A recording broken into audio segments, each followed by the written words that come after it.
Voilà, vidéo pour apprendre à construire le rayon réfléchi. Donc voici un rayon qui arrive sur le miroir, donc c'est un rayon incident. Il touche le miroir en un point que l'on appelle le point d'incidence. Eh bien, nous allons dessiner une droite qui passe par ce point d'incidence et qui est perpendiculaire au miroir. On appelle cette droite la normale. Alors, l'angle entre la normale et le rayon incident s'appelle l'angle d'incidence. Alors, je le mesure. L'angle d'incidence fait 30 degrés, vaut 30 degrés. Donc, I vaut 30 degrés. Donc, le rayon arrive sur le miroir en formant un angle d'incidence de 30 degrés. Il va repartir dans le même plan en faisant un angle de 30 degrés de nouveau entre le rayon réfléchi et la normale. Donc,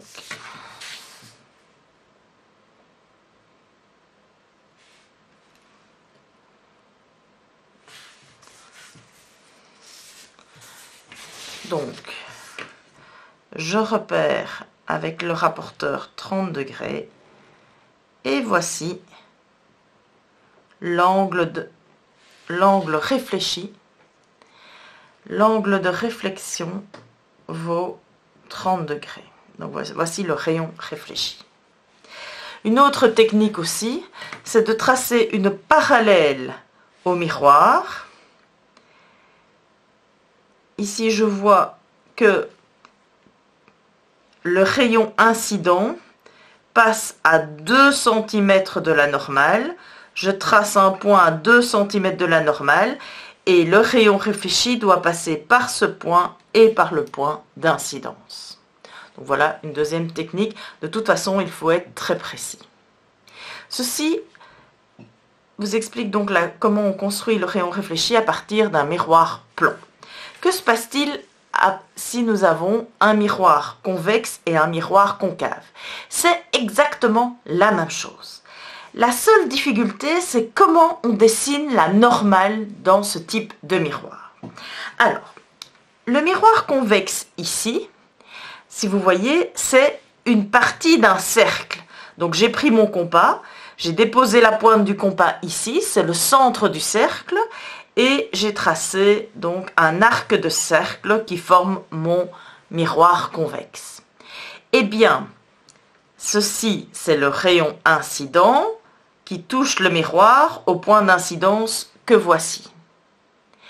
Eh bien, la normale, elle va relier le centre du cercle qui forme le miroir et le point d'incidence.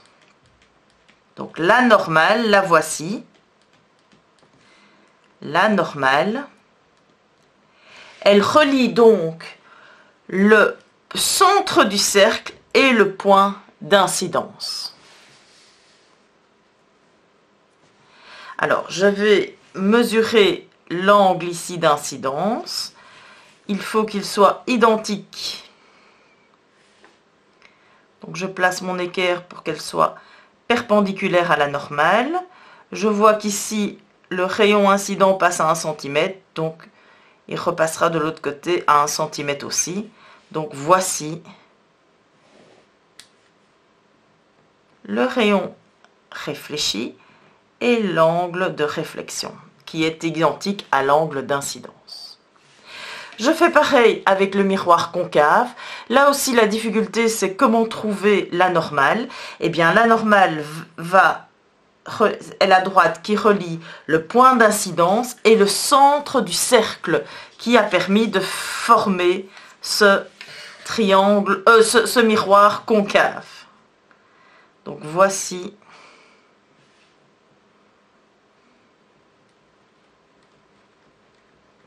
la normale. Donc, l'angle d'incidence est ici, le rayon incident arrive sur le miroir et il va repartir par là en formant un angle identique. Donc, je prends la perpendiculaire à la normale. Je vois par exemple qu'ici, Le rayon réfléchi passe à 2 cm, donc il va repasser ici à 2 cm.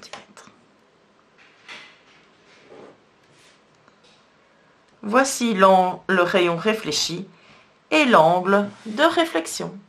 Voilà, à vous de faire les exercices.